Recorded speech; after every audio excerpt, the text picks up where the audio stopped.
اور یہ لینے والے یہ کہیں کریں گے انشاءاللہ. جلدی سلمان جلدی جلدی لے آؤ. سب کو دیں, سب نے, ایک آدمی بھی ایسا نہیں ہے جس نے ہاتھ نہیں کھڑے کیے. ہمارے یار کو ارشد صاحب کو 2 دینا. تو یہ جو ہے, یہ دنیا میں کوئی ایسی دوا, میں کہہ رہا تھا دنیا میں کوئی ایسی دوا ایجاد نہیں ہوئی کہ جو بندے سے جھوٹ بولنا رکوا دے. لیکن واہ قربان جاؤں میرے محبوب, تیرے شہر کی فضاؤں کے اور تیرے شہر کی مٹی کے اور تیرے شہر کی لکڑی کے اور تیرے شہر کے مسواک کے, اور واہ محبوب قربان جاؤں میں بھی اور میرے ماں باپ بھی اور میرے تمام کے تمام پریوار بھی, سارے کے سارے میرے اولاد بھی, میرے بچے بھی قربان ہو تیری ذات پر کہ کیا برکتیں اور رحمتیں تو چھوڑ کر گیا کہ 1400 سال کے بعد بھی آج تیری راہ گزر میں اور تیرے راہ میں چلنے والی, اٹھنے والی, اڑنے والی گرد و غبار میں اور لکڑیوں میں یہ تاثیر ہے کہ بندہ جب اس لکڑی کو استعمال کرتا ہے تو اللہ سبحانہ و تعالیٰ جھوٹ جیسی لعنت سے اس کی حفاظت فرماتا ہے. واہ رے واہ. درود شریف پڑھ لینا. اللہم صلی علی محمد وعلی آل محمد وبارک وسلم. کتنا بڑا, یہ لے شفیع صاحب لے لیں, سلمان کے ہاتھ سے بھی زیادہ کچھ آپ لے لیں, تو سلمان کو کہے تقسیم کریں.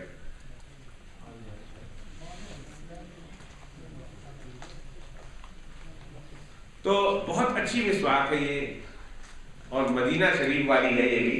لیکن ڈاکٹر صاحب جا رہے ہیں مدینہ شریف میں, اور وہاں ہم لوگ آتے ہیں نا مدینہ شریف سے, تو اگر کوئی مسواک دیتا ہے تو لوگ کہتے ہیں یار مسواک ہی دیتی نا. مدینہ شریف کھجور ہے تو ٹوپی ہے تو تسبیح ہے تو اس کی بڑی قدر ہوتی ہے, لیکن مسواک اگر کوئی دے دے تو اس کی کوئی اتنی خاص قدر و اہمیت بندہ نہیں سمجھتا ہے. لیکن آج میں نے ایک بات بہت سالوں کے بعد اللہ نے یاد دلائی ہے, وہ بات میں نے آپ کے سامنے کر دی کہ مدینہ شریف کی مسواک میں اللہ نے یہ تاثیر رکھی ہے کہ اللہ تعالیٰ اس کے ذریعہ سے جھوٹ سے بچا لیتے ہیں. مولانا گھڑی بتا رہے ہیں مجھے, میں بات ختم کرنے لگا ہوں. سب کو ختم تھا, وہ ختم. لے آؤ ان کو دے دو. ان میں جو سچ بولنے والے ہیں واپس کر دیں.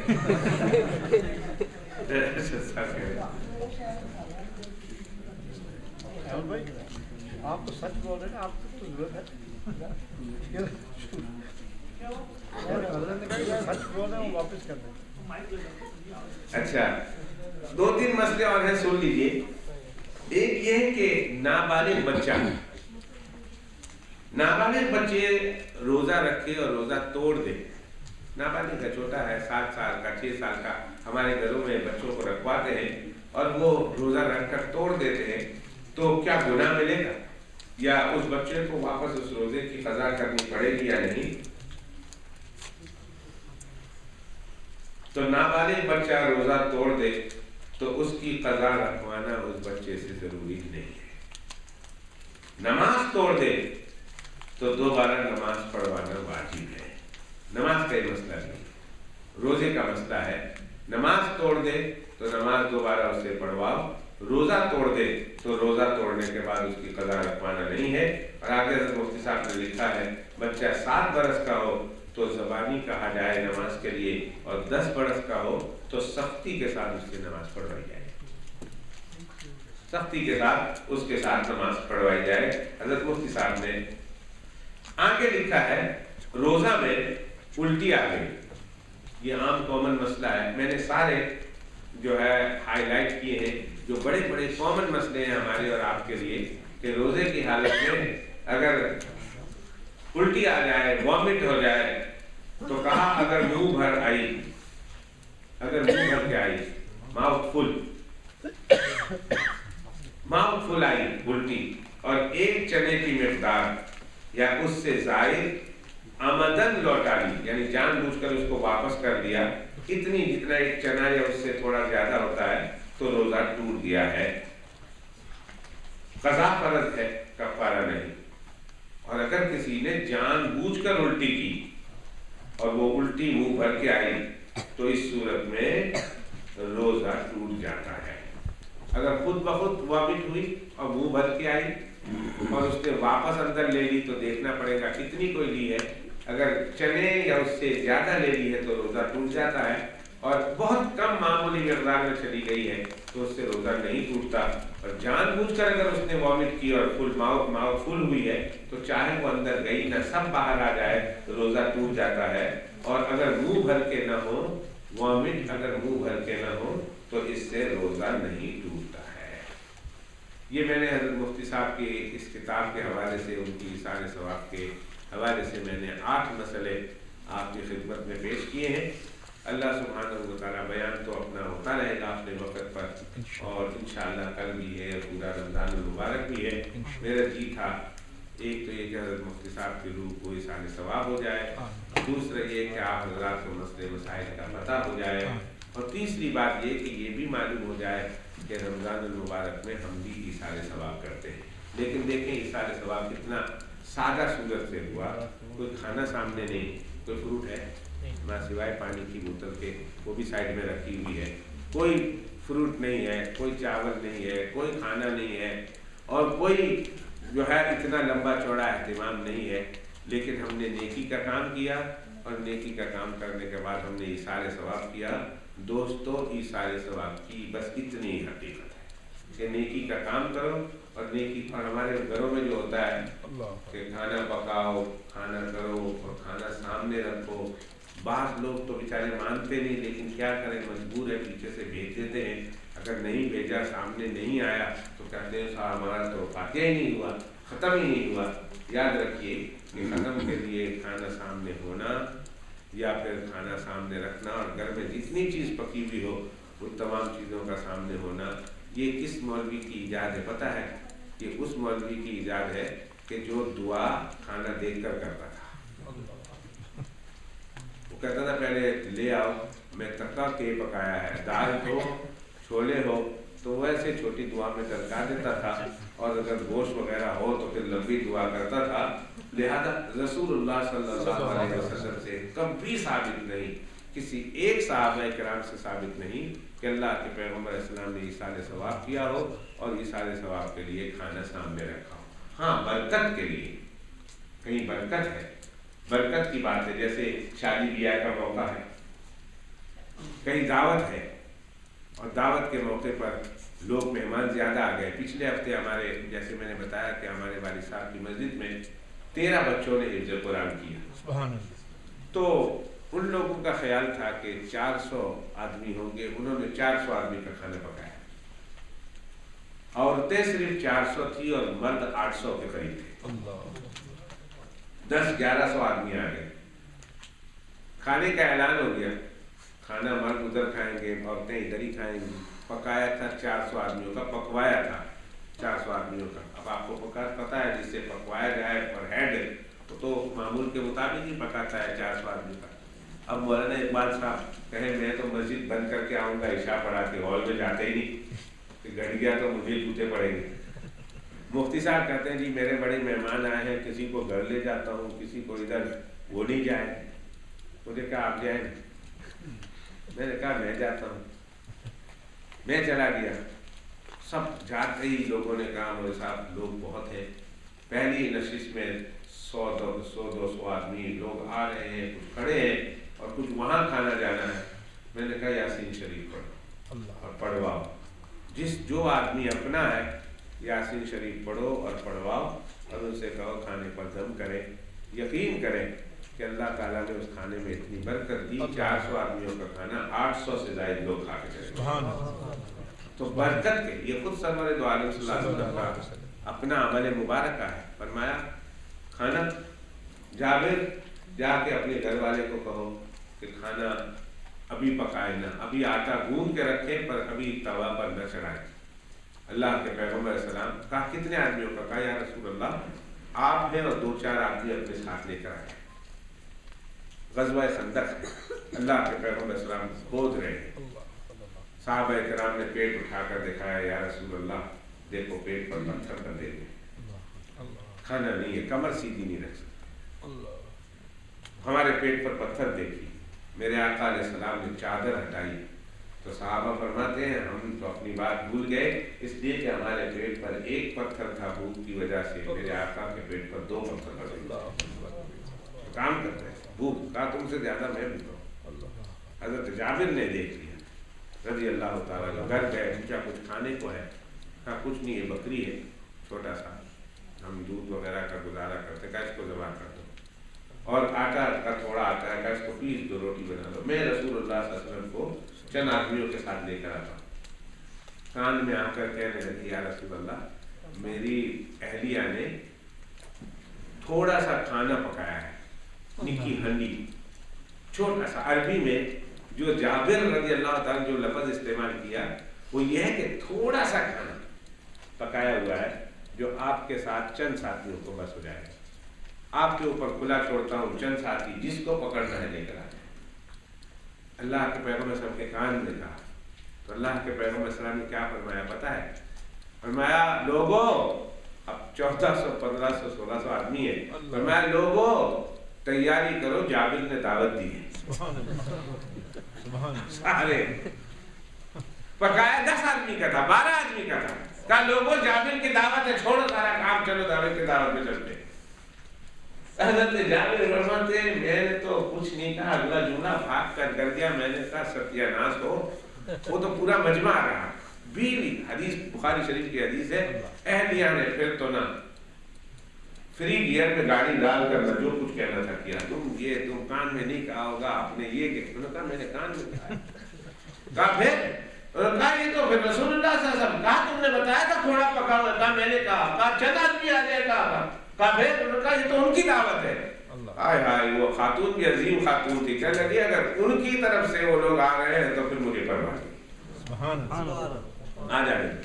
کہا جابر گھر میں جا کے کہو کہ روٹی ابھی توے پر نہ ڈالے اور ہانڈی کو چولہے سے نہ اٹھائے۔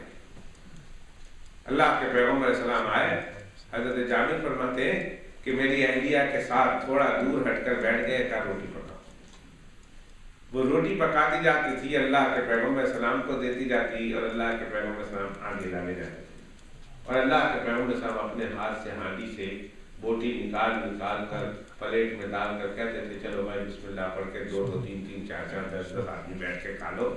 فرماتے ہیں 1500 آدمی کھا کر چلے گئے، جب ہم نے چھابا کھول کر دیکھا، کپڑا اٹھا کر اور ہانڈی سے ڈھکنا اتار کر دیکھا تو ان کے لیے فرماتی میں نہیں کہہ سکتی کہ میں نے اتنا پکایا تھا اتنا ہے یا جتنا پکایا تھا اس سے بھی زیادہ ہو گیا، مجھے میں نہیں کہہ سکتا۔ اللہ اکبر، یہ سرور دو عالم صلی اللہ علیہ وسلم کی دعا سے پڑھا۔ تو برکت کے لیے تو کھانے کے اوپر پڑھ کے دم کرنا، لیکن فاتحہ کے لیے کھانا ہونا اور لازمی طور پر کھانا ہونا، اور اگر کھانا نہ ہو تو فاتحہ نہیں ہو سکتا۔ یہ پیٹو مولویوں نے یہ مسئلہ ایجاد کیا ہے، شریعت مطہرہ سے اس کا کوئی تعلق نہیں۔ اس لیے ابھی ہم نے ایصال ثواب کیا، آپ کو یقین آ گیا نا ہم ایصال ثواب کرتے ہیں۔ ہاں اگر آج انہیں جا کے کہے تو کہیں گے پیتا بدا روٹی تو نہیں نصیب، بھائی روٹی اصل ہے یا ایصال ثواب اصل ہے؟ جو لوگ روٹی کے، جن کا دماغ روٹی کے ارد گرد گھومتا ہے، وہ ہمیشہ کھانا پینا روٹی کا مسئلہ بیان کریں گے کہ روٹی نہیں تھی، دودھ نہیں تھا، چاول نہیں تھے، گوشت نہیں تھا، یہ کیسا ایصال ثواب ہے؟ لیکن جو لوگ سمجھتے ہیں کہ ایصال ثواب ایصال طعام نہیں، ایصال کباب نہیں ہے، ایصال کباب ہے یا ایصال ثواب؟ آپ انصاف سے بتائیں، ایصال ثواب یا ایصال کباب؟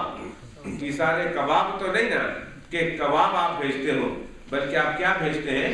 ثواب بھیجتے ہیں۔ تو ہر وہ کام جس سے ثواب ملتا ہے اس کو بھیجنا ہوتا ہے۔ ہاں ایصال کباب ہو تو پھر تو علیحدہ بات ہے، لیکن ہم لوگ ایصال کباب کے قائل نہیں، ہم لوگ ایصال ثواب کے قائل ہیں۔ اللہ سبحانہ و تعالی ہماری اس مجلس کو قبول فرمائے، حضرت مفتی صاحب کی روح کو اللہ جنت میں اعلیٰ علیین میں بلند سے بلند تر درجہ عطا فرمائے، اور اللہ سبحانہ و تعالی یہ جو مسئلے سنے یاد رکھنے کی، اس کو آگے پہنچانے کی، اس پر عمل کی توفیق عطا فرمائے۔ ہمارے وہ بہت سارے دوست احباب جو مسئلے مسائل پوچھنا چاہتے ہیں لیکن اس کا زیادہ تر تعلق میڈیکل کے ساتھ ہے، ڈاکٹریت کے ساتھ ہے، تو میں نے ڈاکٹر صاحب کو تکلیف دی تھی، میں نے کہا تھا کہ رمضان میں ایک ایسی مجلس منعقد کریں گے کہ جس میں آپ کے ذریعہ سے وہ تمام بھائی، وہ تمام دوست احباب جو پوچھنا چاہتے ہیں، میڈیکل سے تعلق ہے، روزہ بھی رکھنا چاہتے ہیں اور ان کا تعلق بیماری کے ساتھ بھی ہے، دواؤں کے ساتھ بھی ہے، کوئی ایسی آلٹرنیٹیو ہو تو ڈاکٹر صاحب چند منٹ ہمیں دیں۔ تو ڈاکٹر صاحب نے وعدہ کیا ہے اور ڈاکٹر صاحب نے ارادہ کیا، وعدہ کیا اور اپنے وعدے کی تکمیل میں آ بیٹھے ہیں۔ جن حضرات نے اس سلسلے میں کوئی مسئلہ پوچھنا ہو خواتین کے حوالے سے یا اپنے حوالے سے اس سلسلے میں، وہ ضرور پوچھیں۔ اللہ سبحانہ و تعالیٰ ہماری اس مجلس کو بھی قبول فرمائے، رمضان کی راتوں میں اس مجلس کو اہتمام کے ساتھ پیش کرنے کی، اور اللہ سبحانہ و تعالیٰ اس کو اپنی پاک بارگاہ میں قبول و مقبول فرمائے۔